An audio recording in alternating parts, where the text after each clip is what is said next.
দরজায় করা নাড়ছে এবার বাঙালির শ্রেষ্ঠ উৎসব শারদীয় দুর্গোৎসব। ইতিমধ্যেই শহরের বড় পুজোগুলির খুঁটি পুজো শুরু হয়ে গেছে। ৭৯ বছরে পা দিতে চলেছে আলিপুর সর্বজনীন দুর্গোৎসব। বৃহস্পতিবার মহা সমারোহে পালিত হলো আলিপুর সর্বজনীন দুর্গোৎসব কমিটির খুঁটি পুজো। এই উপলক্ষে আয়োজিত অনুষ্ঠানে উপস্থিত ছিলেন রাজ্যের পুর নগরোন্নয়ন মন্ত্রী, কলকাতার মেয়র ফিরহাদ হাকিম।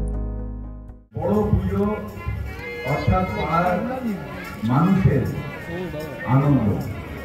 বড় পুজো মানে প্রচুর পাড়ার মানুষ এসে লোককে দেখবে, জানবে। পাড়ার যারা বিশেষ করে যুব সম্প্রদায় এবং বাচ্চা, তারা এত মানুষ দেখে হই হই করবে, এটা একটা বিরাট আনন্দ। ৭৯তম বর্ষে আলিপুর সর্বজনীনের থিম এবার সংকল্প।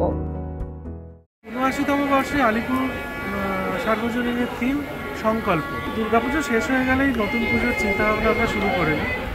তো সেই ভাবতে ভাবতেই এই পরিকল্পনা, এবং আমি বিশ্বাস করি মা দুর্গার আশীর্বাদ যদি থাকে, যে কোনো চিন্তাভাবনাই সার্থক হতে পারে, এবং আমি আশা রাখবো সেটা হবে।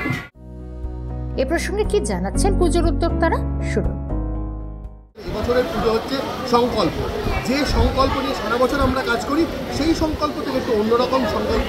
এই মানুষের ভেতরের সং যে রয়েছে, যা চিরাচরিত কাল থেকে চলে আসছে, তাকেই সৃজনের সাথে সাজিয়েছেন অনির্বাণ দাস, এবং সেটাকেই মান্যতা দিয়েছেন সাহেব দাস, দেবলীনা বিশ্বাস, এনারা সবাই।